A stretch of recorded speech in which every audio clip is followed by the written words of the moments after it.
All right, welcome to the Buckeye Blitz. I'm Tito, Jeff Thitoff. We're on FanStream Sports, powered by DSP Media. You can follow me on Twitter on the X at That Happens. We get so much to get into today. Go to the website, fanstreamsports.com. Download the free app, free on Apple and Android.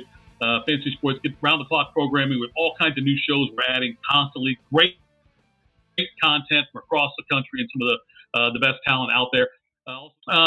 It's March. The suddenly surging Ohio State men's basketball team won again on Sunday on the road, no less. They defeated Rutgers 72-51.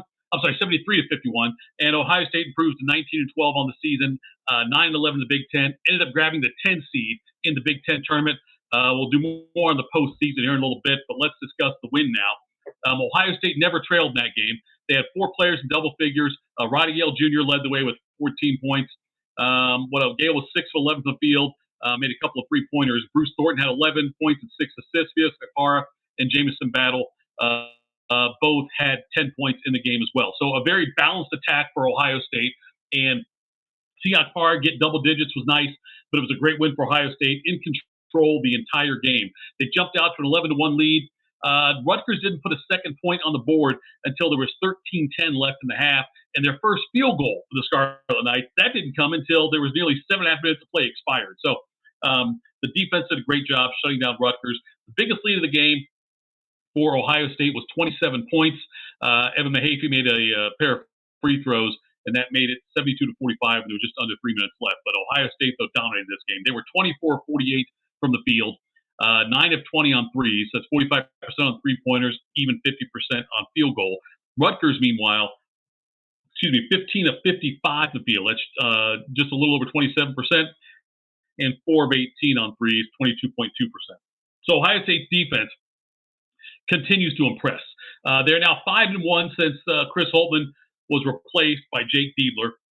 They've also won a pair of road games. The game against Michigan State on the last second three by Dale Bonner, and then also the win over Rutgers. So there's a couple of road games in the 6 games that Diebler's been in charge since Holtmann was let go. And Ohio State had gone, if you remember, more than 400 days without one road win under Holtmann. So now Ohio State enters the conference tournament as the 10 seed, play Iowa on Thursday at 6:30 p.m. Eastern Time in Minnesota. A win there would put them against Illinois in the quarterfinals, Illinois being the 2 seed. Iowa and Ohio State, they met once this season in Iowa City. The Hawkeyes won that game 79-77. Neither team led by more than 5 points in that game. That was considered a win for Ohio State on the road, actually, with how bad they play on the road. Usually, the fact they never trailed by more than 5, lost by 2. I guess you could consider that a road win in some ways for a Chris Holtmann-led squad. But this is obviously a much different Buckeye team today than what they faced when they played Iowa earlier in the season. It's not ideal being where we're at for the Ohio State teams, being where they're at right now, where they've got to win probably 2 games to get into the NCAA tournament. I think if they beat Iowa and beat Illinois, I think they will get in. But where they're at, though, is so much better than we expected. So much better than they were at least during the season, on February 13th. They lost that game to Wisconsin, Holtmann's last game. The Buckeyes fell to 14-11 overall, 4-10 in the conference. There was no energy. There was no hope. They were done. They weren't going to go to the NCAA tournament. They were going to finish probably a 13 seed in the Big Ten again, and it was not going to work. It was a long shot to even talk about getting into the big dance. But now, like I said, with wins over Iowa and Illinois that make Ohio State 21-12, obviously they'd have to lose a game somewhere, so 21-13. But they have wins over Alabama, who's a tournament team, Purdue, top seed probably in the tournament, Michigan State should be in the tournament, Iowa and Illinois. Would that get them in, having those wins on the resume and how well they've played down the stretch? The tournament committee takes that kind of stuff into account when they're looking at who should get in, like on the bubble and whatnot. By the way, if they get a win over Illinois, that put them in the Big Ten semis, where they would then likely face Nebraska, who Ohio State just beat, or Indiana, another very winnable game. So you could look at 22-13 potentially if they can do that. Because I think they can beat Illinois. Illinois is a really good team. The way Ohio State's playing, though, they've already shown they can beat the best team in the Big Ten in Indiana. So why not beat Purdue, or why not beat Illinois? And they could absolutely beat Nebraska. We just saw they could do that, and they can beat Indiana. So, look, it's a long shot for Ohio State to get the tournament. Absolutely. Still a decent. A lot of things have to happen, but it can't be dismissed anymore as a possibility based on what they've done with Jake Diebler. Jake Diebler, since he took over, he really is still coaching for his job. I think if Ohio State gets to the tournament, if they get in, I think that Diebler's got the inside track on being the head coach going forward. I don't know how you can look else. Maybe it's not a long-term deal he would get. Maybe it would be a lot of money, but I think Diebler would want the job. And the way Ohio State's playing, you got to give it some serious thought on giving that job full-time to Diebler if Ohio State gets to the tournament. I think if they miss the NCAA tournament, I don't think Diebler's the head coach next year. But if he gets in, he's forcing Ohio State to take a really strong look at what they want to do going forward with this program. The women, by the way, on the other hand, women's basketball team, they were soundly defeated by Maryland, 82-61 in the quarterfinals of the Big Ten tournament. Maryland controlled that entire game. Cody McMahon for Ohio State was just 3 of 17 from the field. Ricky Harris picked up 4 fouls, just 9 minutes of play. Celeste Taylor was just 3 of 11 from the field. 1 of 7 on three-pointers for her. She did finish solid all-around game, 7 points, 6 assists, and 5 steals. But it was a bad loss for Ohio State. They've now lost 2 in a row going into the NCAA tournament. This likely drops Ohio State to a 2 or a 3 seed when the brackets are announced on Sunday. Ohio State falls to 25-5. They dropped to 7th in the AP poll, 9th in the coaches poll.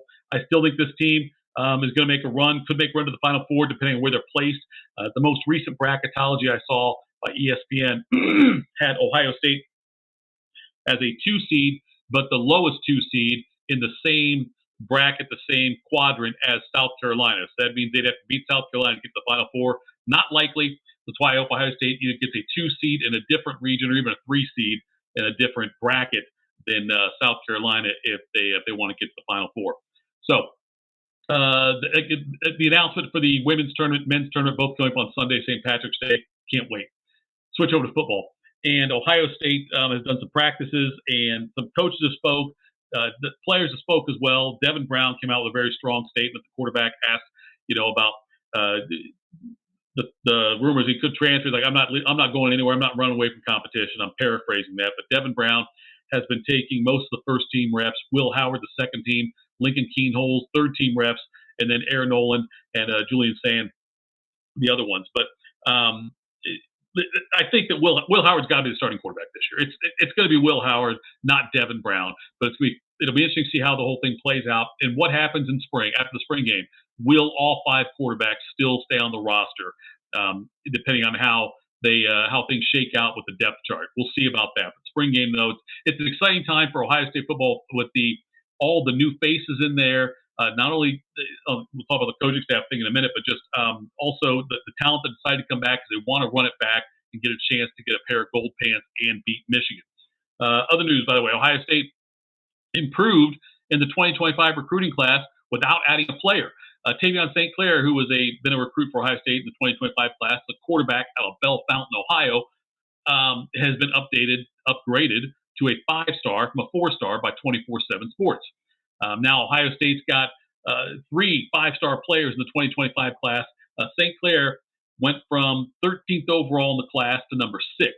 And they already have commitments from a couple of cornerbacks, defensive backs. Devin Sanchez, he went from number 5 overall to number 3. And Naheem Oford went from number 7 to number 5. So the Buckeyes off to a great start recruiting-wise for 2025. It's only going to get better. Chip Kelly spoke, and I've been very vocal about the fact how excited I am that Chip Kelly is the new offensive coordinator over Bill O'Brien.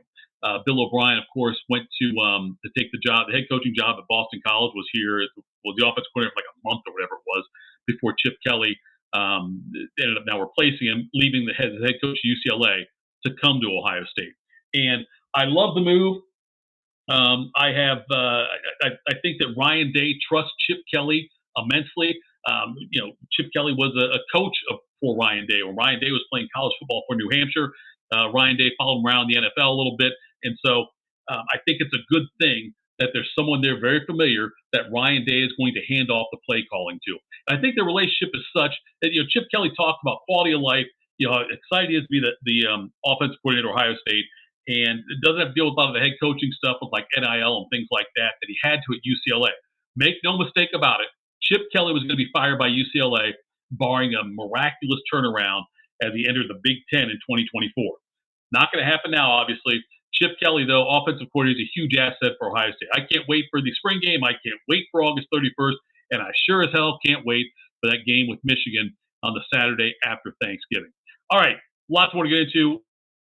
We'll talk more about the Big Ten tournament as things unfold, the NCAA tournament, more as we get more news of spring practices. The media doesn't have a lot of availability, but as we hear more things, we'll tell you those things and share it with you. But follow me on the X, @TheitHappens. Download the app. It's free for Apple and Android users. The Fantasy Sports app is a wonderful spot for a ton of content being updated daily. Thanks so much, and we'll talk to you soon. Have a great day.